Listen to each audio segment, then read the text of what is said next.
আসসালামু আলাইকুম। আমি ওবায়দুল্লাহ। স্যার, আমি যে বিষয়টা সম্পর্কে আজকে প্রশ্ন করতে চাচ্ছি, একজন সাহাবী থেকে একটি হাদিস জানা যায় যে তিনি বলেছেন যে রাসূল করিম সাল্লাল্লাহু আলাইহি সাল্লাম বলেছেন যে যে ব্যক্তি তাওহীদ এবং রিসালাতের সাক্ষ্য দিয়েছে তার জন্য জাহান্নামকে আল্লাহ পাক রব্বুল আলামিন হারাম করে দিয়েছেন। তখন সাহাবী রাসূল করিম সাল্লাল্লাহু আলাইহি সাল্লামকে বললেন, ইয়া রাসূলুল্লাহ, আমি কি এই কথা মানুষকে বলে দেব? তখন সাহাবী বললেন, না, তুমি এটা মানুষকে বলবে না। তুমি যদি এটা বলো তাহলে মানুষ শুধু এটার উপরেই ভরসা করে থাকবে, অন্য নেক আমল করবে না। তো রাসূল করিম সাল্লাল্লাহু আলাইহি সাল্লামের এই নির্দেশনার কারণে ওই সাহাবী আমৃত্যু এই কথা মানুষকে বলেননি। তো তিনি মৃত্যুর সময় মানুষকে বলে গেছেন যে রাসূল করিম সাল্লাল্লাহু আলাইহি সাল্লাম আমাকে এটা বলেছিলেন। আর আজ আমি এটা এজন্য বলছি যে আমি যাতে পরকালে এই হাদিসের আলোকে পাকড়াও না হয়ে যে রাসূল করিম সাল্লাল্লাহু আলাইহি সাল্লাম অন্য হাদিসে বলেছেন বাল্লিগু আন্নি ওয়ালাউ আয়া। এজন্য আমি এটা মানুষকে জানিয়ে দিলাম।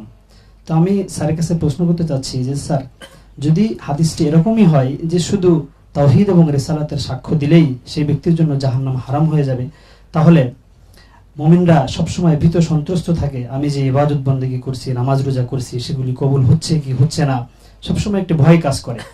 সেক্ষেত্রে আল্লাহ পাক রব্বুল আলামিন পবিত্র কোরআনের মধ্যে অসংখ্য জায়গায় মানুষকে আশান্বিত করেছেন, আবার ভয়ও দেখিয়েছেন, আবার কোথাও বলেছেন আমি কাহ্হার, কিয়ামতের দিন বিন্দু বিন্দু পরিমাণ আমি হিসাব নেব। সেক্ষেত্রে আসলে মুমিনরা সবসময় একটু ভীত সন্ত্রস্তই থাকে যে দুনিয়াতেও কষ্টে থাকে মুমিনরা, আবার পরকালেও কি তাদের বিচারটা অনেক কঠিন হবে নাকি একটু সহজ হবে। আমি স্যারের সুচিন্তিত মতামত জানতে চাচ্ছিলাম কোরআন হাদিসের আলোকে। Thank you. ধন্যবাদ। বিষয় হলো এখানে তুমি নিজেই বিষয়টা বলে দিয়েছো, সেটা হলো আমি সাক্ষ্য দিলাম বটে, সাক্ষ্যটা কবুল হলো কিনা, আমার সাক্ষ্যের ভিতরে আমার মনের ইন্টেগ্রিটির পুরোটা আছে কিনা, এটা হলো মূল কথা। যে সাক্ষ্য দেয় পূর্ণ আস্থায়, সে কখনো এর বাইরে কাজ করতে পারে না। কেউ যদি বিশ্বাস করে ইনি আমার মা, সে তার সাথে খারাপ আচরণ করতে পারে না। কেউ যদি বিশ্বাস করে যে আগুনে হাত পড়ে, সে আগুনে হাত দিতে পারে না। বাচ্চারা আগুনে হাত দেয় না? দেয়, কারণ ওদের ওই বিশ্বাসটা নেই। তা আমি তো মরে গেলেও দেবো না, তাই না? টেনে নিয়ে গেলেও দেবো না, কারণ আমার বিশ্বাস জন্ম নিয়েছে। তো এই জন্য যে ব্যক্তি তাওহীদের বিশ্বাস পূর্ণ এসেছে, রিসালাতের বিশ্বাস পূর্ণ এসেছে, সে এর বাইরে যেতে পারে না। আমাদের সকল ইবাদত হলো এই বিশ্বাসের পূর্ণতার জন্য, বিশ্বাসের কবুলিয়াতের জন্য। 2 নম্বর কথা হলো, এ হাদিসে বলা হয়েছে সে জান্নাতে যাবে, কিন্তু সে জাহান্নামে মোটেই যাবে না, সে শাস্তি পাবে না, এটা এরকম বলা হয় না। যে ব্যক্তি তাওহীদের এবং রিসালাতের সাক্ষ্য দেবে, বিশ্বাস চূড়ান্ত হবে, সে ব্যক্তি জান্নাতে যাবে। এখন জান্নাতে যাওয়ার জন্য এই শাহাদত কবুল হওয়া লাগবে। শাহাদত মানে অন্তরের গভীর থেকে পরিপূর্ণ বিশ্বাস থেকে বলা, আর এই বিশ্বাস যে আসে সে আমল করবেই, তবে ভুল ত্রুটি হতে পারে। এই ভুল ত্রুটি যদি থাকেও সে জান্নাতে একসময় যাবে। ভুল হয় আল্লাহ মাফ করবেন অথবা শাস্তি দেবেন। দ্বিতীয়ত, আমরা কেন ভয় করি? ভয়টা হলো মুমিনের কবুল হওয়ার ক্ষেত্রে, কারণ আমরা কোনো কাজই, এমনকি যে সাক্ষী দিচ্ছি, এটাও ভয় থাকে যে এটা আমার ইমানের দুর্বলতা আছে কিনা।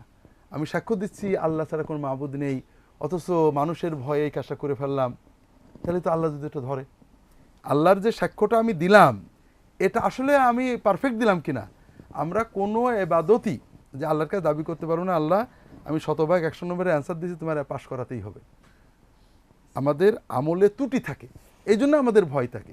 পাশাপাশি মোমেন সবসময় আশা রাখবে যে আল্লাহ অবশ্যই মোমেনের হিসাব সহজ করবেন, কিন্তু আশাটা তাকে যেন স্বেচ্ছাচারী করে না দেয়। কারণ আমরা যত কাজ করছি ইমান সহ সব কাজই প্রকৃত বাস্তবতা হলো আমরা পুরোপুরি করতে পারছি না। এটা পরীক্ষার খাতায় গেলে, পরীক্ষায় একজন ভালো ছেলে, যে যত ভালো ছেলে টেনশন সে তত বেশি করে, যে তাই তো লিখেছি ঠিক আছে, কিন্তু নাম্বার হয়তো 10টা কম পাবো, এ গ্রেড থাকবে কিনা। আর যে খারাপ ছেলে সে তত বেশি নিশ্চিত থাকে। এই জন্য আমাদের টেনশনটা ভালো ছেলেদের উৎকণ্ঠার মতো, আর কিছু না। এই জন্য মোমেন এটুকু উৎকণ্ঠা থাকতে হবে, নাহলে ভালো করা যাবে না। খুব বেশি আত্মনির্ভর হয়ে গেলে রেজাল্ট ভালো করা যায় না। আল্লাহু আলাম।